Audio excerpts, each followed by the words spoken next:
이어서 지구촌 개벽 소식입니다. 중국이 반도체 핵심 소재인 갈륨과 게르마늄의 미국 수출을 전면 금지했습니다. 민수용과 군수용으로 동시에 사용 가능한 이중 용도 품목의 대미 수출도 엄격히 통제하기로 했습니다. 이는 전날 미국이 중국의 첨단 반도체 생산 능력을 억제하기 위한 추가 제재를 발표한 데 대한 맞대응으로 미중 반도체 패권 경쟁이 더욱 격화되고 있습니다. 3일 중국 상무부는 홈페이지를 통해 국가 안전과 이익을 보호하고 국제 의무를 이행하기 위해 이중 용도 품목의 미국 수출 통제를 강화한다고 발표했습니다. 이로써 갈륨, 게르마늄, 안티모니 등 반도체 핵심 소재와 관련된 품목의 미국 수출이 원칙적으로 금지됩니다. 특히 갈륨과 게르마늄은 글로벌 시장에서 중국 점유율이 각각 98%, 60%에 달해 미국 반도체 산업에 큰 영향을 미칠 것으로 보입니다. 중국은 이 같은 조치를 위해 이미 법적 기반을 마련해 왔습니다. 지난 10월 리창 중국 총리는 이중 용도 물자 수출 통제 조례에 서명했고 12월 1일부터 이를 시행했습니다. 이에 앞서 이중 용도 물자 목록을 발표하며 필요에 따라 목록을 수정할 수 있다고 명시했으며 이번 조치로 반도체 핵심 소재와 미국이 직격 타격을 받는 항목들이 구체적으로 포함되었습니다. 중국의 이번 조치는 미국 상무부 산업안보국이 발표한 새로운 대중국 반도체 제재에 대응하기 위한 것으로 풀이됩니다. 미국은 전날 인공지능 개발에 필수적인 고대역폭 메모리와 첨단 노드 직접 회로 등의 중국 수출을 금지하며 중국 반도체 기업 140여 곳을 제재 대상에 추가했습니다. 이에 중국 상무부는 미국은 국가 안보를 과도하게 확대하고 경제와 기술을 무기화해 중국 기업을 부당하게 제재하고 있다며 강력히 반발했습니다. 전문가들은 이번 조치로 인해 미중 반도체 패권 경쟁이 더욱 치열해질 것으로 전망하고 있습니다.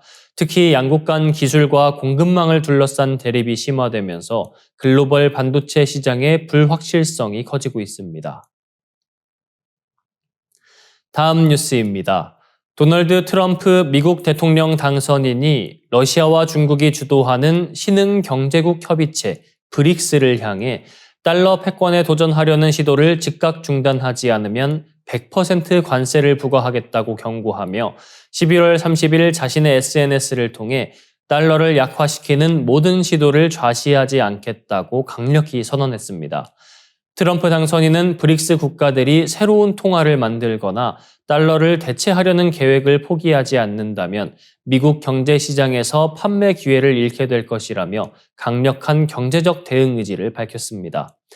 브릭스 국가들은 최근 영내 통화 활용 확대와 중앙은행 디지털 화폐 도입 논의를 활발히 진행하며 탈달러 움직임을 본격화하고 있습니다.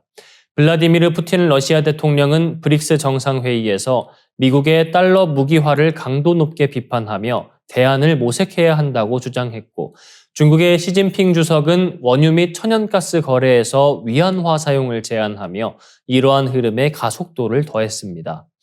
브릭스 회원국들은 제재 리스크를 줄이고 독립성을 강화하기 위해 금 보유량을 늘리는 등 다각적인 전략을 구사하고 있습니다. 트럼프 당선인은 이러한 움직임을 미국 달러의 기축통화 지위를 위협하는 직접적인 도전으로 간주하며 강경 대응을 예고했습니다. 그는 대선 과정에서도 달러가 심각한 포위에 직면해 있다고 강조하며 동맹국과 적대국을 막론하고 달러 외 통화를 활용하려는 모든 시도에 대해 강력히 처벌하겠다는 의지를 내비쳤습니다. 블룸버그는 트럼프 당선인과 그의 경제 자문들이 브릭스의 이러한 계획에 선제적으로 대응하기 위한 방안을 논의 중이라고 전했습니다. 미국의 경제 전문가들은 트럼프의 관세 중심 보호무역 정책이 달러의 국제적 사용을 감소시키고 글로벌 경제에 부정적인 영향을 미칠 가능성이 있다고 우려하고 있습니다. 특히 세계 기축통화를 발행한 국가는 지속적인 무역 적자를 감수하며 통화를 공급해야 한다는 트리핀 딜레마에 따라 이러한 관세 정책이 미국 경제의 구조적 약점을 드러낼 수 있다는 지적이 나옵니다. 트럼프 당선인의 강경 발언은 달러의 글로벌 지위를 방어하기 위한 선제적 조치로 해석되지만 이러한 조치가 국제 금융시장의 불안을 가중시키고 세계 경제 질서를 재편할 새로운 변화를 촉발할 수 있다는 전망도 제기되고 있습니다. 특히 브릭스의 탈달러 움직임과 이에 대한 미국의 대응이 본격화되면서 글로벌 경제에 긴장감이 고조되고 있습니다. 다음 뉴스입니다. 지질학계에서는 일반적으로 마지막 분화가 1만 년 이내에 이루어진 화산을 활화산으로 분류합니다. 이는 미래에 다시 분화할 가능성이 크다고 보기 때문입니다. 이런 기준에 따르면 한반도에는 울릉도, 백두산, 제주도가 주요 활화산으로 분류됩니다. 울릉도는 약 5천 년 전 마지막 분화가 기록되었으며 백두산은 1903년에 마지막 분출이 관측되었습니다. 제주도의 송악산에서는 약 3,500년 전에 마그마가 분출한 기록이 있습니다. 서울대학교 이현우 교수 연구팀은 울릉도의 화산체 균열을 통해 지표로 분출되는 지하수를 분석한 결과 지하수에 포함된 가스가 지하 약 50에서 60km 깊이의 상부 멘틀에서 유래한 화산가스임을 밝혀냈습니다. 연구진은 울릉도 지하수에서 검출된 헬륨 동위 원소를 분석했는데 이 성분이 백두산 화산가스와 매우 유사하다는 점을 확인했습니다.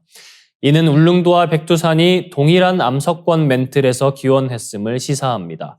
울릉도가 위치한 동해 지역은 신생대 제3기 마이오세 동안 지각이 크게 확장된 곳으로 이로 인해 암석권의 두께가 얇아졌습니다. 이런 지질적 특성은 하부 연약권 멘틀과 상부 암석권 멘틀 간의 상호작용을 촉진하며 마그마 활동을 활성화시켰고 이를 통해 울릉도와 백두산 같은 화산이 형성되었습니다. 일본 열도의 화산 활동과 달리 북동아시아의 울릉도와 백두산 화산은 서로 다른 지질학적 메커니즘에 의해 형성되었던 점에서 차이를 보입니다. 울릉도 화산가스는 일본 섭입대에서 유래한 화산가스와 달리 비교적 단순한 지질학적 기원을 가지고 있습니다. 일본 섭입대 화산가스는 유기 퇴적물을 포함해 다양한 기원을 가지지만 울릉도와 백두산은 주로 대륙 지각 아래의 암석권 멘틀에서 유래한 이산화탄소와 헬륨 성분을 포함합니다. 연구 결과 울릉도와 백두산은 지하 약 50에서 60km 깊이에 있는 마그마 심부 저장소에서 화산가스가 형성된 것으로 분석되었습니다. 이 연구를 이끈 이 교수는 울릉도는 동해에서 멘틀 기원 물질이 분출되는 유일한 통로로 현재 울릉도 아래에 마그마 저장소가 존재할 가능성이 크다고 설명했습니다.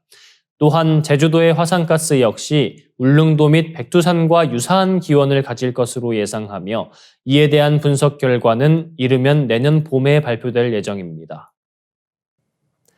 더 많은 지구촌 개벽 소식 STV 상생방송 유튜브 채널을 통해 확인할 수 있습니다. 구독과 알림 설정 눌러두시길 바랍니다.